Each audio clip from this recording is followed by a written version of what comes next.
ਵਾਹਿਗੁਰੂ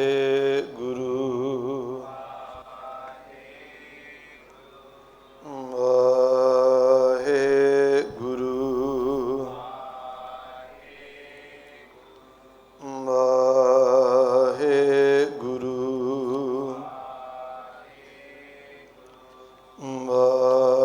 ਵਾਹਿਗੁਰੂ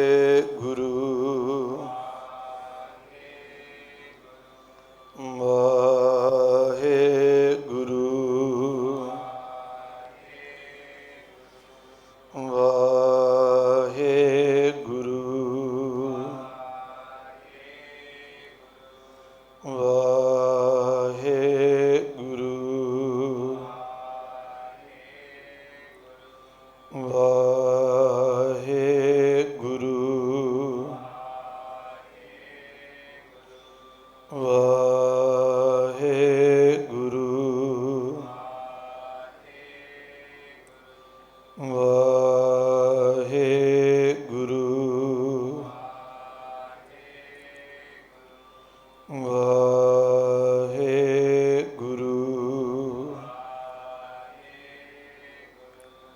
ਵਾਹਿਗੁਰੂ ਜੀ ਕਾ ਖਾਲਸਾ ਵਾਹਿਗੁਰੂ ਜੀ ਕੀ ਫਤਿਹ। ਸੋਹਿਲਾ ਸਾਹਿਬ ਜੀ ਦੀ ਬਾਣੀ ਦੇ ਅੰਦਰ ਤੀਸਰੇ ਸ਼ਬਦ ਦਾ ਪਹਿਲਾਂ ਰਲ ਮਿਲ ਕਰਕੇ ਪਾਠ ਕਰਾਂਗੇ, ਫਿਰ ਜਿਵੇਂ ਸਤਿਗੁਰੂ ਜੀ ਸਮਤ ਬਖਸ਼ਣਗੇ ਰਲ ਮਿਲ ਕਰਕੇ ਵਿਚਾਰ ਕਰਾਂਗੇ ਜੀ। ਆਓ ਪਹਿਲਾਂ ਸਾਰੇ ਰਲ ਮਿਲ ਕਰਕੇ ਸ਼ਬਦ ਦਾ ਪਾਠ ਕਰੀਏ। ਸਤਨਾਮ ਸ੍ਰੀ ਵਾਹਿਗੁਰੂ ਸਾਹਿਬ ਜੀ।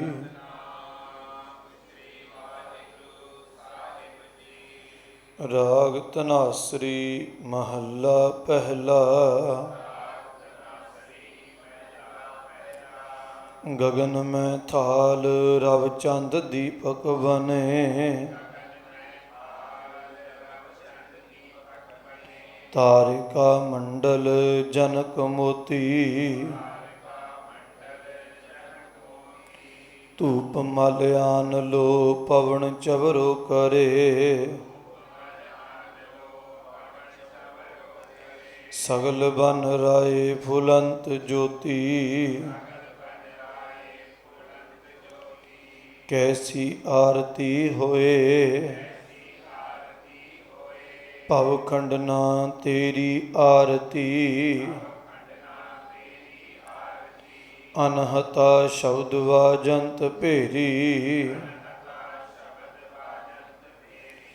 ਰਹਾਉ ਸਹਿਸ ਤਵ ਨੈਨ ਨਨ ਨੈਨ ਹੈ ਤੋਹੇ ਕੋ, ਸਹਿਸ ਮੂਰਤ ਨਨਾ ਏਕ ਤੋਹੀ, ਸਹਿਸ ਪਦ ਬਿਮਲ ਨਨ ਏਕ ਪਦ ਗੰਧ ਬਿਨ,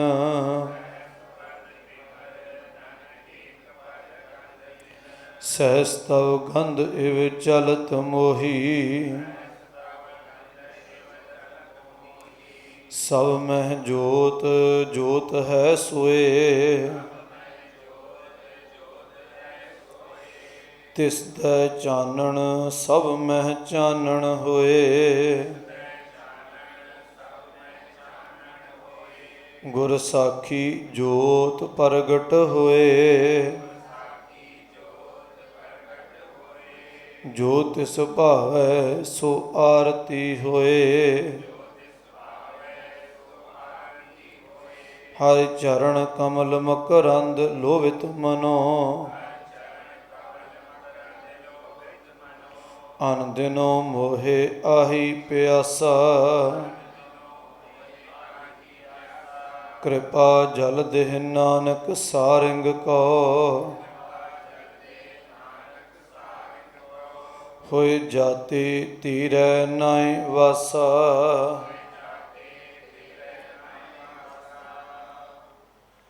ਧੰਨ ਗੁਰੂ ਨਾਨਕ ਪਾਤਸ਼ਾਹ ਜੀ ਦਾ ਇਹ ਸ਼ਬਦ ਹੈ ਧਨਾਸਰੀ ਰਾਗ ਦੇ ਅੰਦਰ। ਇਸ ਸ਼ਬਦ ਦੇ ਬਾਰੇ ਅਸੀਂ ਸਾਰੇ ਹੀ ਜਾਣਦੇ ਹਾਂ ਕਿ ਜਦੋਂ ਆਰਤੀ ਗਾਈ ਜਾਂਦੀ ਹੈ ਤੇ ਸਭ ਤੋਂ ਪਹਿਲਾ ਸ਼ਬਦ ਇਹੋ ਹੀ ਪੜ੍ਹਿਆ ਜਾਂਦਾ ਹੈ। ਇਸੇ ਕਰਕੇ ਇਸ ਨੂੰ ਆਰਤੀ ਦਾ ਸ਼ਬਦ ਵੀ ਕਿਹਾ ਜਾਂਦਾ ਹੈ।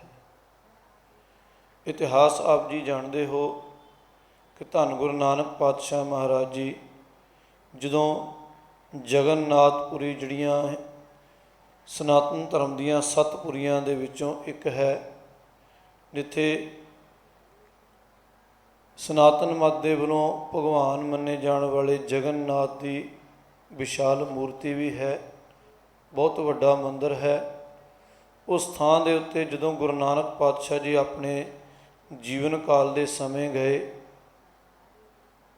तो उस मंदिर दे भी विच गए तो देखिया जदों उत्थे गए तो पंडित जिहड़े सन वो आरती कर रहे सन, पर धन गुरु नानक पातशाह महाराज जी पिछे कंध दे नाल ढासना ला के बैठे हुए सन। पंडितां ने आरती की, उन्हां दे मत दे अनुसार कि जदों आरती होवे तो सारियां दा खड़े होना जरूरी हुंदा है, पर गुरु नानक पातशाह जी खड़े नहीं हुए सन तो वो सारे पंडित भी आके गुरु नानक पातशाह जी के दुआले हो गए। गुरु नानक पातशाह जी नूं उन्होंने पूछा कि तुसी आरती दे विच शामिल क्यों नहीं हुए, आरती दे विच खड़े क्यों नहीं हुए। फिर उत्थे गुरु नानक पातशाह जी ने इस शब्द का उच्चारण किया।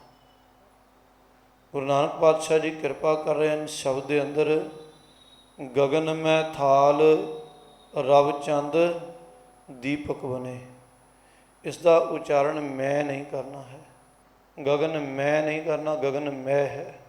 भाव बिंदी तो बिना है, मैं तो भाव है रूपी। जिमें असी कहने गुरु की बख्शिश ते दिने की हाँ सिर पाओ, बख्शिश का कोई अपना रूप नहीं है, पर असी ये कहने गुरु घर की बख्शिश सिर पाओ दिता गया ਜਾਂ मैनू प्राप्त होया। उस तो भाव है रूपी, मैं तो भाव है गगन रूपी जिहड़ा आकाश है।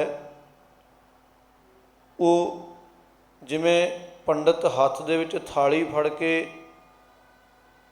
आरती कर रहे सन ते पातशाह जी ने कहा कि असली जिहड़ा थाल है वो पूरा आकाश है। थाली दे विच दीवे भी रखे हुंदे हन, मोती भी रखे हुंदे हन। पातशाह जी कृपा करते हैं कि जिमें गगन है वो पूरा थाल है, मानो रवचंद दीपक बने। असी तो छोटे दीवे रखते हैं तो गुरु नानक पातशाह जी कृपा करते हैं सूरज अते चंद्रमा, रब कहते हैं सूरज नूं ते चंद कहते हैं चंद्रमा नूं। चंद अते सूरज उस गगन रूपी थाल दे विच, आकाश रूपी थाल दे विच दीपक बन के सजे हुए हैं परमात्मा की आरती दे वास्ते। तारिका मंडल जनक मोती, जनक तो भाव है जानो, मान लो कि जिहड़े आकाश दे विच तारे हैं उस थाली दे विच पए हुए मोतियां दे वांग हैं। जिवें थाली दे विच कुछ मोती रखे हुंदे हैं, पर परमात्मा की जिहड़ी आरती हो रही है कुदरती तौर पर उस दे विच अणगिणत तारे भी जिहड़े हैं वो मोतियां दे रूप दे विच हन। धूप मल आन लो पवन चवरो करे। धूप जिहड़ियां आपां सुगंधियां दे वास्ते धूप धुगाई दी है, अजकल अगरबत्तियां जां सेंट फुलेलां भी आ गए हैं।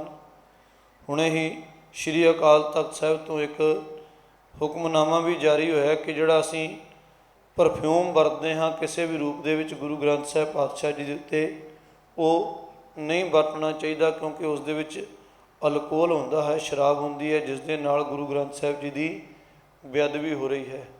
तो जे असीं सुगंधी दे वास्ते वरतना है तो अतर आदिक वरत सकते हैं, पर परफ्यूम जिस दे विच अल्कोहल है वो नहीं वरतना चाहिए। तो सतगुरु जी ने कृपा की, धूप मल आन लो। मल्लिया पर्वत है मद्रास के कोल, उस दे विच चंदन के दरख्त लगे हुए हैं। उन्हां चंदन के दरख्तों की जिहड़ी सुगंधी है पातशाह जी कृपा करते हैं वो धूफ का कारज कर रही है। पवन चवरो करे, जिहड़ी हवा चल रही है, तुसीं ते छोटे जे चौर जां चौरी नूं लैके ही मूर्ति के अगे चवर कर रहे हो, पर अकाल पुरख परमात्मा दे ਸਾਹਮਣੇ ਪੂਰੀ ਹਵਾ ਜਿਹੜੀ ਚੱਲ ਰਹੀ ਹੈ ਉਹ ਚਵਰ ਦਾ ਕੰਮ ਕਰ ਰਹੀ ਹੈ। ਜਿਹੜਾ ਅਸੀਂ ਆ ਚੌਰ ਸਾਹਿਬ ਕਰ ਰਹੇ ਹਾਂ ਉਹ ਅਕਾਲ ਪੁਰਖ ਪਰਮਾਤਮਾ ਦੇ ਅੱਗੇ ਪੂਰੀ ਬਨਸਪਤੀ ਹਵਾ ਦੇ ਰੂਪ ਦੇ ਵਿੱਚ ਚੌਰ ਕਰ ਰਹੀ ਹੈ। ਸਗਲ ਬਨ ਰਾਏ ਫੁਲੰਤ ਜੋਤੀ। ਸਗਲ ਤੋਂ ਭਾਵ ਹੈ ਸਾਰੀ, ਬਨ ਰਾਏ ਤੋਂ ਭਾਵ ਹੈ ਬਨਸਪਤੀ ਦੇ ਵਿੱਚ ਜਿੰਨੇ ਵੀ ਖਿੜੇ ਹੋਏ ਆਪੋ ਆਪਣੇ ਵਿੱਚ ਫੁੱਲ ਹਨ ਉਹ ਸਾਰੇ ਉਸ ਅਕਾਲ ਪੁਰਖ ਪਰਮਾਤਮਾ ਦੀ ਆਰਤੀ ਦੇ ਵਿੱਚ ਕੁਝ ਕੁ ਫੁੱਲਾਂ ਦੇ ਮੁਕਾਬਲੇ ਪੂਰੀ ਬਨਸਪਤੀ ਫੁੱਲਾਂ ਦੇ ਰੂਪ ਦੇ ਵਿੱਚ ਆਰਤੀ ਕਰ ਰਹੀ ਹੈ। ਕੈਸੀ ਆਰਤੀ ਹੋਏ ਭਵ ਖੰਡਨਾ ਤੇਰੀ ਆਰਤੀ। ਹੇ ਦੁੱਖਾਂ ਦੇ ਨਾਸ਼ ਕਰਨ ਵਾਲੇ, ਜਨਮ ਮਰਨ ਦੇ ਗੇੜ ਨੂੰ ਖਤਮ ਕਰਨ ਵਾਲੇ, ਜਨਮ ਮਰਨ ਦਾ ਭੈ ਖਤਮ ਕਰਨ ਵਾਲੇ, ਭਵ ਖੰਡਨ ਦੁੱਖ ਭੰਜਨ ਸੁਆਮੀ ਪ੍ਰਭੂ, ਤੇਰੀ ਕਿਹੋ ਜਿਹੀ ਸੁੰਦਰ ਆਰਤੀ ਹੋ ਰਹੀ ਹੈ, ਕਿਹੋ ਜਿਹੀ ਵਿਸ਼ਾਲ ਆਰਤੀ ਹੋ ਰਹੀ ਹੈ ਜਿਸ ਦੇ ਵਿੱਚ ਅਨਹਤਾ ਸ਼ਬਦ ਵਾਜੰਤ ਭੇਰੀ। ਜਦੋਂ ਆਰਤੀ ਹੁੰਦੀ ਹੈ ਅਤੇ ਘੜਿਆਲ ਖੜਕਾਏ ਜਾਂਦੇ ਹਨ, ਖੜਤਾਲਾਂ ਖੜਕਾਈਆਂ ਜਾਂਦੀਆਂ ਹਨ ਉੱਚੀ ਧੁਨ ਕੱਢਣ ਦੇ ਵਾਸਤੇ। ਅਤੇ ਪਾਤਸ਼ਾਹ ਜੀ ਕਿਰਪਾ ਕਰਦੇ ਹਨ ਕਿ ਪ੍ਰਭੂ ਤੇਰੀ ਆਰਤੀ ਦੇ ਵਿੱਚ ਜਦੋਂ ਤੇਰੀ ਆਰਤੀ ਹੋ ਰਹੀ ਹੈ ਅਤੇ ਅਨਹਤਾ ਜਿਹੜੀ ਕਦੇ ਨਾ ਰੁਕਣ ਵਾਲੀ ਧੁਨ ਹੈ, ਅਨਹਦ ਧੁਨ ਜਿਹੜੀ ਹੈ ਉਹ ਵੱਜ ਰਹੀ ਹੈ। ਭੇਰੀ ਸ਼ਬਦ ਜਿਹੜਾ ਹੈ ਇੱਕ ਸਾਜ਼ ਹੈ, ਜਿਵੇਂ ਨਗਾਰਾ ਹੁੰਦਾ ਹੈ ਜਾਂ ਡੱਫਲੀ ਹੁੰਦੀ ਹੈ, ਇਸ ਨੂੰ ਉੱਚੀ ਧੁਨ ਦੇ ਵਿੱਚ ਵਜਾਇਆ ਜਾਂਦਾ ਹੈ। ਪਰ ਪਰਮਾਤਮਾ ਦੀ ਜਿਹੜੀ ਧੁਨ ਹੈ, ਪਰਮਾਤਮਾ ਦੀ ਜਿਹੜੀ ਆਰਤੀ ਹੋ ਰਹੀ ਹੈ ਉਹ ਬਿਨਾਂ ਰੁਕੇ ਬਿਨਾਂ ਆਹਤ ਹੋਏ ਇੱਕ ਰਸ ਰੌਂ ਜਿਵੇਂ ਚੱਲਦੀ ਹੈ, ਸ਼ਬਦ ਦੀ ਧੁਨ ਚੱਲਦੀ ਹੈ, ਉਹ ਇੱਕ ਰਸ ਉਸ ਦੀ ਆਰਤੀ ਹੋ ਰਹੀ ਹੈ। ਉਸ ਨੂੰ ਕੋਈ ਮਨੁੱਖ ਨਹੀਂ ਕਰ ਰਿਹਾ, ਕੋਈ ਵਿਅਕਤੀ ਵਿਸ਼ੇਸ਼ ਨਹੀਂ ਕਰ ਰਿਹਾ, ਕੋਈ ਸੰਪਰਦਾ ਜਾਂ ਕੋਈ ਵਿਸ਼ੇਸ਼ ਧਰਮ ਨਹੀਂ ਕਰ ਰਿਹਾ।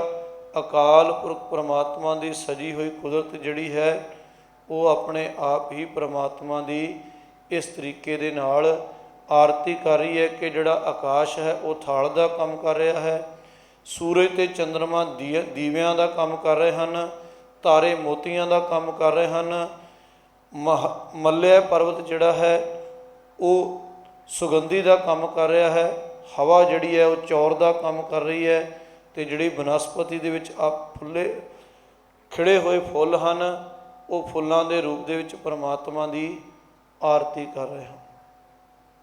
ਇਸ ਸ਼ਬਦ ਨੂੰ ਅਸੀਂ ਵਿਚਾਰ ਰਹੇ ਹਾਂ ਅਤੇ ਇਸ ਸ਼ਬਦ ਦੇ ਵਿਚਾਰਦਿਆਂ ਅਸੀਂ ਜਦੋਂ ਆਪਣੇ ਕੁਝ ਕੁ ਧਾਰਮਿਕ ਅਸਥਾਨਾਂ ਦੇ ਵੱਲ ਨਿਗਾਹ ਸਾਡੀ ਜਾਵੇਗੀ ਜਿੱਥੇ ਅਸੀਂ ਦਰਸ਼ਨ ਕਰਕੇ ਆ ਚੁੱਕੇ ਹਾਂ, ਉੱਥੇ ਵੀ ਅੱਜ ਬਹੁਤੇ ਥਾਵਾਂ ਦੇ ਉੱਤੇ ਆਰਤੀ ਹੋ ਰਹੀ ਹੈ। ਬਹੁਤੀਆਂ ਸੰਪਰਦਾਵਾਂ ਦੇ ਵਿੱਚ, ਬਹੁਤੇ ਸਾਧੂ ਡੇਰਿਆਂ ਦੇ ਵਿੱਚ ਇਸੇ ਤਰੀਕੇ ਦੇ ਨਾਲ ਆਰਤੀ ਹੋ ਰਹੀ ਹੈ ਕਿ ਹੱਥ ਦੇ ਵਿੱਚ ਥਾਲ ਫੜ ਕੇ ਉਸ ਦੇ ਵਿੱਚ ਕੁਝ ਦੀਵੇ ਜਗਾ ਕੇ ਅਤੇ ਗੁਰੂ ਗ੍ਰੰਥ ਸਾਹਿਬ ਪਾਤਸ਼ਾਹ ਮਹਾਰਾਜ ਜੀ ਦੇ ਸਾਹਮਣੇ ਚੱਕਰ ਲਗਾਏ ਜਾਂਦੇ ਹਨ। ਅਸੀਂ ਜੇ ਆਪਣੇ ਮਨ ਦੇ ਅੰਦਰ ਵਿਚਾਰ ਕਰੀਏ ਕਿ ਕੀ ਉਹ ਠੀਕ ਕਰ ਰਹੇ ਹਨ, ਜੇ ਉਹ ਠੀਕ ਕਰ ਰਹੇ ਹਨ ਤਾਂ ਫਿਰ ਗੁਰੂ ਨਾਨਕ ਪਾਤਸ਼ਾਹ ਜੀ ਗਲਤ ਹੋਣਗੇ, ਅਤੇ ਗੁਰੂ ਨਾਨਕ ਪਾਤਸ਼ਾਹ ਜੀ ਤਾਂ ਪੂਰਨ ਗੁਰੂ ਹੈ, ਅਕਾਲ ਪੁਰਖ ਪਰਮਾਤਮਾ ਦਾ ਦੂਸਰਾ ਰੂਪ ਹੈ, ਉਹ ਗਲਤ ਹੋ ਨਹੀਂ ਸਕਦੇ। ਇਹਦਾ ਮਤਲਬ ਕਿ ਅਸੀਂ ਜਾਂ ਸਾਡੇ ਉਹ ਭਾਈ ਬੰਧੂ ਜਿਹੜੇ ਹਨ ਉਹ ਉੱਥੇ ਗਲਤ ਕਰ ਰਹੇ ਹਨ। ਜੇ ਮੰਨ ਲਓ ਉਸੇ ਹੀ ਥਾਂ ਦੇ ਉੱਤੇ ਇਸ ਸ਼ਬਦ ਦੀ ਵਿਚਾਰ ਵੀ ਹੋਵੇ ਅਤੇ ਉਸ ਵਿਚਾਰ ਤੋਂ ਬਾਅਦ ਆਰਤੀ ਕਰਨ ਦੇ ਵਾਸਤੇ ਦੀਵੇ ਲੈ ਕੇ ਖੜ੍ਹੇ ਹੋ ਜਾਣਗੇ ਅਤੇ ਫਿਰ ਅਸੀਂ ਉਹ ਕਾਰਜ ਕਰਾਂਗੇ ਕਿ ਗੁਰੂ ਨਾਨਕ ਪਾਤਸ਼ਾਹ ਜੀ ਜੋ ਤੁਸੀਂ ਬਚਨ ਕੀਤਾ ਸੀ ਅਸੀਂ ਉਸ ਨੂੰ ਨਾ ਮੰਨ ਕੇ ਤੁਹਾਡੇ ਸਾਹਮਣੇ ਹੀ ਉਹ ਗਲਤ ਕੰਮ ਕਰ ਰਹੇ ਹਾਂ, ਭਾਵ ਅਸੀਂ ਤੁਹਾਡਾ ਮੂੰਹ ਚੜਾ ਰਹੇ ਹਾਂ। ਜੇ ਅਸੀਂ ਇਸ ਸ਼ਬਦ ਦੇ ਅਰਥ ਵੀ ਕਰ ਰਹੇ ਹਾਂ, ਪੜ੍ਹ ਵੀ ਰਹੇ ਹਾਂ ਇਸੇ ਸ਼ਬਦ ਨੂੰ ਕਿ ਆਕਾਸ਼ ਆਰਤੀ ਕਰ ਰਿਹਾ ਹੈ, ਦੀਵੇ ਚੰਦਰਮਾ ਅਤੇ ਸੂਰਜ ਦੇ ਰੂਪ ਦੇ ਵਿੱਚ ਹਨ, ਮੋਤੀ ਤਾਰਿਆਂ ਦੇ ਰੂਪ ਦੇ ਵਿੱਚ ਹਨ, ਫੁੱਲ ਬਨਸਪਤੀ ਦੇ ਰੂਪ ਦੇ ਵਿੱਚ ਹਨ, ਅਤੇ ਫਿਰ ਅਸੀਂ ਕੁਝ ਕੁ ਫੁੱਲ ਤੋੜ ਕੇ ਜਾਂ ਕੁਝ ਦੀਵੇ ਜਗਾ ਕੇ ਆਰਤੀਆਂ ਕਰਾਂਗੇ ਅਤੇ ਕੀ ਅਸੀਂ ਗੁਰੂ ਨਾਨਕ ਪਾਤਸ਼ਾਹ ਜੀ ਦੀ ਸਿੱਖਿਆ ਨੂੰ ਮੰਨ ਰਹੇ ਹਾਂ? ਨਹੀਂ ਮੰਨ ਰਹੇ, ਅਸੀਂ ਉਸ ਤੋਂ ਉਲਟ ਚੱਲ ਰਹੇ ਹਾਂ। ਸਲਾਮ ਜਵਾਬ ਦੋਵੇਂ ਕਰੇ। ਅਸੀਂ ਸਲਾਮਾਂ ਵੀ ਕਰੀ ਜਾਂਦੇ ਹਾਂ, ਮੱਥੇ ਵੀ ਟੇਕੀ ਜਾਂਦੇ ਹਾਂ, ਅਤੇ ਗੁਰੂ ਦਾ ਬਚਨ ਵੀ ਅਸੀਂ ਨਹੀਂ ਮੰਨ ਰਹੇ। ਸਤਿਗੁਰ ਪਾਤਸ਼ਾਹ ਜੀ ਕਿਰਪਾ ਕਰਨ ਸਾਡੇ ਸਾਰਿਆਂ ਦੇ ਉੱਤੇ ਕਿ ਅਸੀਂ ਪ੍ਰਬੰਧਕ ਕਮੇਟੀ ਦੇ ਸਹਿਯੋਗ ਦੇ ਨਾਲ ਇਸ ਕਾਰਜ ਦੇ ਵਿੱਚ ਲੱਗੇ ਹਾਂ ਕਿ ਗੁਰੂ ਬਾਣੀ ਨੂੰ ਵਿਚਾਰੀਏ, ਆਪਣੇ ਜੀਵਨ ਦੇ ਅੰਦਰ ਅਪਣਾਈਏ, ਉਸ 'ਤੇ ਅਮਲ ਕਰੀਏ। ਅਤੇ ਅਸੀਂ ਇਹ ਅਰਦਾਸ ਵੀ ਕਰੀਏ ਕਿ ਪਾਤਸ਼ਾਹ ਜੀ ਕਿਰਪਾ ਕਰਨੀ, ਜੋ ਤੁਹਾਡਾ ਬਚਨ ਵਿਚਾਰ ਰਹੇ ਹਾਂ ਉਹ ਸਾਡੇ ਮਨ ਅੰਦਰ ਵੀ ਬੈਠ ਜਾਵੇ, ਅਤੇ ਅਗਾਂਹ ਤੋਂ ਪਿਛਲੀ ਉਮਰ ਗੁਨਾਹੀ ਬੀਤੀ, ਆਗੇ ਸਮਝ ਚਲੋ ਨੰਦ ਲਾਲਾ ਪਾਤਸ਼ਾਹ ਜੋ ਬੀਤੀ ਸੋ ਬੀਤੀ। ਜੋ ਅਣਜਾਣ ਪੁਣੇ ਦੇ ਵਿੱਚ ਸਾਡੇ ਕੋਲੋਂ ਗਲਤੀਆਂ ਹੋ ਗਈਆਂ ਉਹਨਾਂ ਨੂੰ ਪ੍ਰਭੂ ਜੀ ਤੁਸੀਂ ਬਖਸ਼ ਲੈਣਾ, ਅਤੇ ਅਗਾਂਹ ਵਾਸਤੇ ਸਾਡੇ ਉੱਤੇ ਸਮੱਤ ਬਖਸ਼ਣੀ, ਕਿਰਪਾ ਕਰਨੀ ਕਿ ਅਸੀਂ ਉਹ ਕੋਈ ਕਾਰਜ ਨਾ ਕਰੀਏ ਜੋ ਤੁਹਾਡੀ ਮੱਤ, ਤੁਹਾਡੀ ਸਿੱਖਿਆ ਦੇ ਉਲਟ ਹੋਵੇ। ਤਾਂ ਸਾਡਾ ਇੱਕ ਕੀਤਾ ਹੋਇਆ ਉਪਰਾਲਾ, ਕੀਤਾ ਹੋਇਆ ਕਾਰਜ, ਲਾਇਆ ਹੋਇਆ ਸਮਾਂ ਸਫਲਿਆ ਹੋਵੇਗਾ, ਅਤੇ ਸਾਡੇ ਜੀਵਨ ਦੇ ਅੰਦਰ ਗੁਰੂ ਦੀ ਕਿਰਪਾ ਹੋਵੇਗੀ। ਪਾਤਸ਼ਾਹ ਜੀ ਕਿਰਪਾ ਕਰਦੇ ਹਨ। ਰਹਾਓ ਸਹਿਸ ਤਵ ਨੈਣ ਨਨ ਨੈਣ ਹੈ ਤੋਹੇ ਕਹੋ। ਹੇ ਅਕਾਲ ਪੁਰਖ ਪਰਮਾਤਮਾ, ਤੇਰੇ ਹਜ਼ਾਰਾਂ ਹੀ ਨੈਣ ਹਨ, ਭਾਵ ਤੇਰੀਆਂ ਹਜ਼ਾਰਾਂ ਹੀ ਅੱਖਾਂ ਹਨ। ਨਨ ਨੈਣ ਹੈ ਤੋਹੇ ਕਹੋ, ਪਰ ਤੇਰੀ ਨਿਰਾਕਾਰ ਹੋਣ ਕਰਕੇ, ਨਿਰਾਕਾਰ ਹੋਣ ਕਰਕੇ ਤੇਰੀ ਕੋਈ ਵੀ ਆਪਣੀ ਇੱਕ ਅੱਖ ਨਹੀਂ ਹੈ। ਸਹਿਸ ਮੂਰਤ ਨਨਾ ਏਕ ਤੋਹੀ। ਹਜ਼ਾਰਾਂ ਹੀ ਮੂਰਤੀਆਂ ਹਨ, ਹਜ਼ਾਰਾਂ ਹੀ ਸੰਸਾਰ ਦੇ ਅੰਦਰ ਜੀਵ ਹਨ, ਤੂੰ ਉਹਨਾਂ ਦੇ ਵਿੱਚ ਰਮਿਆ ਵੀ ਹੋਇਆ ਹੈ, ਪਰ ਨਿਰਾਕਾਰ ਹੋਣ ਕਰਕੇ ਤੇਰਾ ਆਪਣਾ ਕੋਈ ਆਕਾਰ ਨਹੀਂ ਹੈ, ਤੇਰੀ ਆਪਣੀ ਕੋਈ ਮੂਰਤ ਨਹੀਂ ਹੈ। ਸਹਿਸ ਮੂਰਤ ਨਨਾ ਏਕ ਤੋਹੀ, ਸਹਿਸ ਪਦ ਬਿਮਲ ਨਨ ਏਕ ਪਦ ਗੰਧ ਬਿਨ। ਹੇ ਪ੍ਰਭੂ, ਤੇਰੇ ਹਜ਼ਾਰਾਂ ਹੀ ਸੋਹਣੇ ਚਰਨ ਕਮਲ ਹਨ, ਨਨ ਏਕ ਪਦ, ਪਰ ਤੇਰਾ ਆਪਣਾ ਕੋਈ ਨਿਰਾਕਾਰ ਹੋਣ ਕਰਕੇ ਆਪਣਾ ਕੋਈ ਵੀ ਇੱਕ ਪੈਰ ਨਹੀਂ ਹੈ, ਕੋਈ ਚਰਨ ਨਹੀਂ ਹੈ। ਸਹਿਸ ਪਦ ਬਿਮਲਨ ਨਨ ਏਕ ਪਦ ਗੰਧ ਬਿਨ, ਸਹਿਸ ਤਵ ਗੰਧ ਇਵ ਚਲਤ ਮੋਹੀ। ਤੇਰਾ ਨਾ ਕੋਈ ਆਪਣਾ ਇੱਕ ਪੈਰ ਹੈ, ਪਰ ਸਾਰੀ ਸ੍ਰਿਸ਼ਟੀ ਦੇ ਵਿੱਚ ਰਮਿਆ ਹੋਣ ਕਰਕੇ ਸਾਰੇ ਤੇਰੇ ਪੈਰ ਵੀ ਹਨ। ਸਹਿਸ ਤਵ ਗੰਧ, ਹਜ਼ਾਰਾਂ ਹੀ ਤਰ੍ਹਾਂ ਦੀ ਸੁਗੰਧੀ ਸੰਸਾਰ ਦੇ ਵਿੱਚ ਹੈ, ਇਸ ਤਰੀਕੇ ਦੇ ਨਾਲ ਚੱਲ ਰਹੀ ਹੈ, ਪਰ ਤੇਰਾ ਕੋਈ ਇੱਕ ਨੱਕ ਨਹੀਂ ਹੈ, ਅਤੇ ਤੈਨੂੰ ਕਿਸੇ ਇੱਕ ਸੁਗੰਧੀ ਦੀ ਵੀ ਜ਼ਰੂਰਤ ਨਹੀਂ ਹੈ, ਤੂੰ ਸੁਗੰਧੀ ਤੋਂ ਵੀ ਰਹਿਤ ਹੈ। ਸਭ ਮੈਂ ਜੋਤ ਜੋਤ ਹੈ ਸੋਏ। ਪਾਤਸ਼ਾਹ ਜੀ ਕਿਰਪਾ ਕਰ ਦੇਣ, ਉਹ ਅਕਾਲ ਪੁਰਖ ਪਰਮਾਤਮਾ ਦੀ ਜੋਤ ਸਾਰੇ ਸਰੀਰਾਂ ਦੇ ਵਿੱਚ, ਸਾਰੇ ਜੀਵਾਂ ਦੇ ਵਿੱਚ ਰਮੀ ਹੋਈ ਹੈ। ਸਾਰੇ ਸਰੀਰਾਂ ਦੇ ਵਿੱਚ ਜੋਤ ਰੂਪੀ ਉਹ ਅਕਾਲ ਪੁਰਖ ਪਰਮਾਤਮਾ ਮੌਜੂਦ ਵੀ ਹੈ, ਅਤੇ ਨਿਰਾਕਾਰ ਹੋਣ ਕਰਕੇ ਸੰਸਾਰ ਤੋਂ ਨਿਰਲੇਪ ਵੀ ਹੈ। ਤਿਸ ਦਾ ਚਾਨਣ ਸਭ ਮੈਂ ਚਾਨਣ ਹੋਏ। ਚਾਨਣ ਅੱਖਰ ਦੋ ਵਾਰ ਆਇਆ ਹੈ, ਇੱਕ ਦੇ ਨਾਣੇ ਨੂੰ ਸਿਹਾਰੀ ਹੈ ਅਤੇ ਇੱਕ ਦੇ ਨਾਣੇ ਨੂੰ ਔਂਕੜ ਹੈ। ਔਂਕੜ ਵਾਲਾ ਜਿਹੜਾ ਹੈ ਉਹ ਇੱਕ ਵਚਨ ਹੈ, ਅਤੇ ਜਿਹੜਾ ਸਿਹਾਰੀ ਵਾਲਾ ਹੈ ਉਸ ਦਾ ਭਾਵ ਹੈ ਤਿਸ ਦਾ, ਭਾਵ ਉਸ ਪ੍ਰਭੂ ਦੇ ਪ੍ਰਕਾਸ਼ ਦੇ ਨਾਲ ਸਭ ਮੈਂ ਚਾਨਣ ਹੋਏ, ਸਾਰਿਆਂ ਨੂੰ ਪ੍ਰਕਾਸ਼ ਮਿਲ ਰਿਹਾ ਹੈ। ਪ੍ਰਕਾਸ਼ ਇੱਕ ਰੂਪ ਹੈ, ਅਤੇ ਉਹ ਅਕਾਲ ਪੁਰਖ ਪਰਮਾਤਮਾ ਦੇ ਵੱਲੋਂ ਹੀ ਸਾਨੂੰ ਪ੍ਰਾਪਤ ਹੁੰਦਾ ਹੈ। ਚਾਹੇ ਬੋਲਣ ਰੂਪੀ ਸ਼ਕਤੀ ਦੇ ਰੂਪ ਦੇ ਵਿੱਚ ਪ੍ਰਕਾਸ਼ ਮੰਨ ਲਈਏ, ਚਾਹੇ ਬੁੱਧੀ ਦੇ ਗਿਆਨ ਦੇ ਵਿੱਚ ਰੂਪ ਵਿੱਚ ਅਸੀਂ ਪ੍ਰਕਾਸ਼ ਮੰਨ ਲਈਏ, ਚਾਹੇ ਸਾਡੇ ਅੱਖਾਂ ਦੀ ਰੌਸ਼ਨੀ ਦਾ ਅਸੀਂ ਪ੍ਰਕਾਸ਼ ਮੰਨ ਲਈਏ, ਇਹ ਸਾਰਾ ਕੁਝ ਪ੍ਰਾਪਤ ਸਾਨੂੰ ਇੱਕ ਅਕਾਲ ਪੁਰਖ ਪਰਮਾਤਮਾ ਦੇ ਪਾਸੋਂ ਹੁੰਦਾ ਹੈ। ਪਰ ਆਪ ਉਹ ਆਪਣੇ ਆਪ ਦੇ ਵਿੱਚ ਪ੍ਰਕਾਸ਼ਮਾਨ ਹੈ, ਉਸ ਨੂੰ ਕਿਸੇ ਦੂਸਰੇ ਦੇ ਪ੍ਰਕਾਸ਼ ਦੀ ਜ਼ਰੂਰਤ ਵੀ ਨਹੀਂ ਹੈ। ਗੁਰ ਸਾਖੀ ਜੋਤ ਪ੍ਰਗਟ ਹੋਏ। ਗੁਰ ਸਾਖੀ ਜੋਤ ਪ੍ਰਗਟ ਹੋਏ। ਗੁਰੂ ਦੀ ਸਿੱਖਿਆ ਦੇ ਨਾਲ, ਗੁਰੂ ਦੀ ਮੱਤ ਦੇ ਨਾਲ, ਗੁਰੂ ਦੇ ਪਾਸੋਂ ਪ੍ਰਾਪਤ ਹੋਏ ਗਿਆਨ ਦੇ ਨਾਲ ਹੀ ਜਿਹੜਾ ਹੈ ਇਸ ਜੋਤ ਦਾ ਸਾਡੇ ਅੰਦਰ ਪ੍ਰਕਾਸ਼ ਹੁੰਦਾ ਹੈ। ਭਾਵ ਸਾਨੂੰ ਸਮੱਤ ਮਿਲਦੀ ਹੈ ਕਿ ਇਹ ਸਭ ਕੁਝ ਕਰਨ ਕਰਾਉਣ ਵਾਲਾ ਇੱਕ ਅਕਾਲ ਪੁਰਖ ਪ੍ਰਮਾਤਮਾ ਹੀ ਆਪ ਹੈ। ਧੰਨ ਗੁਰੂ ਅਰਜਨ ਦੇਵ ਪਾਤਸ਼ਾਹ ਮਹਾਰਾਜ ਜੀ ਦਾ ਇੱਕ ਪਾਵਨ ਸ਼ਬਦ ਹੈ ਬਿਲਾਵਲ ਰਾਗ ਦੇ ਅੰਦਰ ਕਿ ਏਕ ਰੂਪ ਸਗਲੋ ਪਾਸਾਰਾ ਆਪੇ ਬਨਜ ਆਪ ਵਿਵਹਾਰਾ, ਐਸੋ ਗਿਆਨ ਬਿਰਲੋਈ ਪਾਏ ਜਤ ਜਤ ਜਾਈਏ ਤਤ ਦ੍ਰਿਸ਼ਟ ਆਏ। ਕਿ ਇਹ ਜਿਹੜਾ ਗਿਆਨ ਹੈ ਇਹ ਸੁਮੱਤ ਗੁਰੂ ਦੀ ਸਿੱਖਿਆ ਦੇ ਰਾਹੀਂ ਗੁਰੂ ਦੇ ਪਾਸੋਂ ਪ੍ਰਾਪਤ ਹੁੰਦੀ ਹੈ, ਪਰ ਹੁੰਦੀ ਬਿਰਲੋਈ ਪਾਏ, ਬਿਰਲੇ ਜਿਨ੍ਹਾਂ ਨੂੰ ਹੁੰਦੀ ਹੈ। ਸਾਰਿਆਂ ਨੂੰ ਇਹ ਸੁਮੱਤ ਨਹੀਂ ਆਉਂਦੀ ਕਿ ਸਾਰੇ ਪਾਸੇ ਪਰਮਾਤਮਾ ਰਮਿਆ ਹੋਇਆ ਹੈ।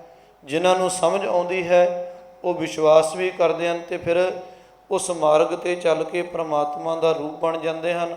ਸਾਨੂੰ ਸਮਝ ਨਹੀਂ ਆਉਂਦੀ ਅਤੇ ਇਸ ਕਰਕੇ ਜਦੋਂ ਅਸੀਂ ਗੁਰੂ ਘਰ ਆਉਂਦੇ ਹਾਂ ਅਤੇ ਸਾਨੂੰ ਹਰ ਦੇ ਵਿੱਚ ਪਰਮਾਤਮਾ ਦਿਖਾਈ ਦਿੰਦਾ ਹੈ। ਅਸੀਂ ਕਹਿੰਦੇ ਸਾਧ ਸੰਗਤ ਦੇ ਵਿੱਚ ਰੱਬ ਵਸਦਾ ਹੈ, ਅਤੇ ਜਦੋਂ ਉਹੀ ਮਨੁੱਖ ਸਾਨੂੰ ਗੁਰੂ ਘਰ ਤੋਂ ਬਾਹਰ ਮਿਲਦੇ ਹਨ ਅਤੇ ਅਸੀਂ ਉਹਨਾਂ ਨਾਲ ਠੱਗੀ ਮਾਰਨ ਤੋਂ ਜਾਂ ਉਹਨਾਂ ਦੇ ਨਾਲ ਦੁਰਵਿਵਹਾਰ ਕਰਨ ਤੋਂ ਵੀ ਗੁਰੇਜ਼ ਨਹੀਂ ਕਰਦੇ, ਕਿਉਂਕਿ ਸਾਨੂੰ ਇਹ ਸਮਝ ਹਜੇ ਤੱਕ ਨਹੀਂ ਆਈ। ਆਪ ਏਕੋ ਰੂਪ ਸਗਲੋ ਪਾਸਾਰਾ ਆਪੇ ਬਨਜ ਆਪ ਵਿਵਹਾਰਾ, ਐਸੋ ਗਿਆਨ ਬਿਰਲੋਈ ਪਾਏ ਜਤ ਜਤ ਜਾਈਏ ਤਤ ਦ੍ਰਿਸ਼ਟਾਏ, ਅਨਕ ਰੰਗ ਨਿਰਗੁਣ ਇਕ ਰੰਗਾ ਆਪੇ ਜਲ ਆਪ ਹੀ ਤਿਰੰਗਾ। ਅਨੇਕਾਂ ਰੰਗਾਂ ਦੇ ਵਿੱਚ ਪਰਮਾਤਮਾ ਆਪ ਵਸਿਆ ਹੋਇਆ ਹੈ, ਪਰ ਉਹ ਆਪ ਇੱਕ ਰੰਗ ਦੇ ਵਿੱਚ ਹੈ। ਅਨੇਕ ਰੰਗ ਇੱਕ ਰੰਗਾ, ਉਹ ਆਪ ਪਰਮਾਤਮਾ ਇੱਕ ਰੰਗ ਹੈ, ਪਰ ਸਾਰਿਆਂ ਦੇ ਵਿੱਚ ਰਮਿਆ ਹੋਣ ਕਰਕੇ ਹਰ ਰੰਗ ਦੇ ਵਿੱਚ ਉਹ ਮੌਜੂਦ ਵੀ ਹੈ।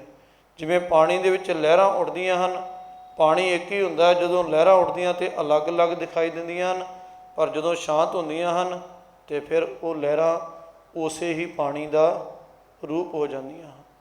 ਅਤੇ ਪਾਤਸ਼ਾਹ ਜੀ ਕਿਰਪਾ ਕਰਦੇ ਨੇ ਇਹ ਸੁਮੱਤ ਜਿਹੜੀ ਹੈ ਗੁਰਸਾਖੀ ਜੋਤ ਪ੍ਰਗਟ ਹੋਏ, ਗੁਰੂ ਦੀ ਸਿੱਖਿਆ ਗੁਰੂ ਦੀ ਮੱਤ 'ਤੇ ਚੱਲ ਕੇ ਇਹ ਗਿਆਨ ਪ੍ਰਾਪਤ ਹੁੰਦਾ ਹੈ। ਜੋ ਤਿਸ ਭਾਵੈ ਸੋ ਆਰਤੀ ਹੋਏ।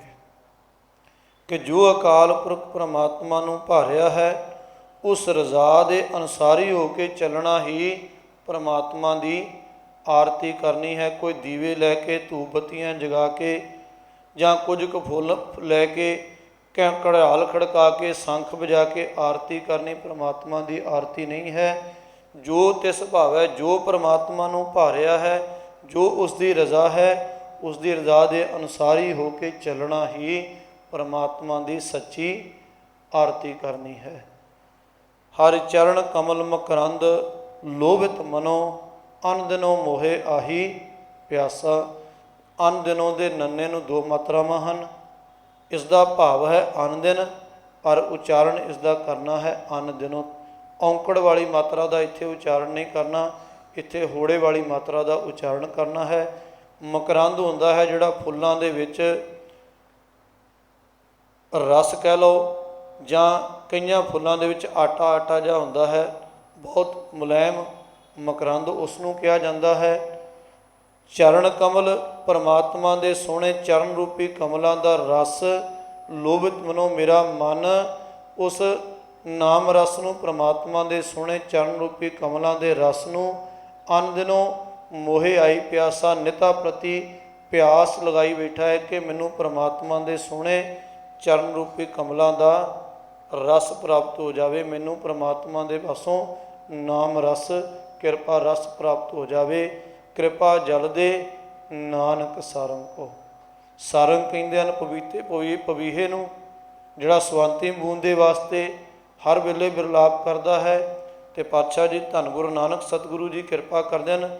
ਮੇਰੀ ਵੀ ਉਸ ਅਕਾਲ ਪੁਰਖ ਪਰਮਾਤਮਾ ਦੇ ਚਰਨਾਂ ਵਿੱਚ ਇਹ ਅਰਦਾਸ ਹੈ ਕਿ ਹੇ ਪ੍ਰਭੂ, ਤੇਰੇ ਸੋਹਣੇ ਚਰਨ ਰੂਪੀ ਕਮਲਾਂ ਦਾ ਰਸ, ਜਿਸ ਦੀ ਦਿਨ ਰਾਤ ਮੈਨੂੰ ਪਿਆਸ ਲੱਗੀ ਹੋਈ ਹੈ, ਉਹ ਕਿਰਪਾ ਕਰਕੇ ਮੈਨੂੰ ਆਪਣੇ ਸੋਹਣੇ ਚਰਨਾਂ ਦਾ ਰਸ ਬਖਸ਼ਦੇ ਹੋਏ ਜਾਤੇ ਤੇਰਾ ਨਾਏ ਵਾਸਾ। ਕਿ ਉਹ ਜਲ ਪ੍ਰਾਪਤ ਕਰਕੇ ਮੈਂ ਤੇਰੇ ਨਾਮ ਦੇ ਵਿੱਚ ਲੀਨ ਹੋ ਜਾਵਾਂ, ਤੇਰਾ ਨਾਮ ਮੇਰੇ ਹਿਰਦੇ ਦੇ ਅੰਦਰ ਵਸ ਜਾਵੇ ਤੇ ਮੇਰੀ ਜਿਹੜੀ ਪਿਆਸ ਹੈ ਉਹ ਪੂਰਨ ਹੋ ਜਾਵੇ। ਹੋਈਆਂ ਗਲਤੀਆਂ ਭੁੱਲਾਂ ਦੀ ਖਿਮਾ ਬਖਸ਼ਣੀ।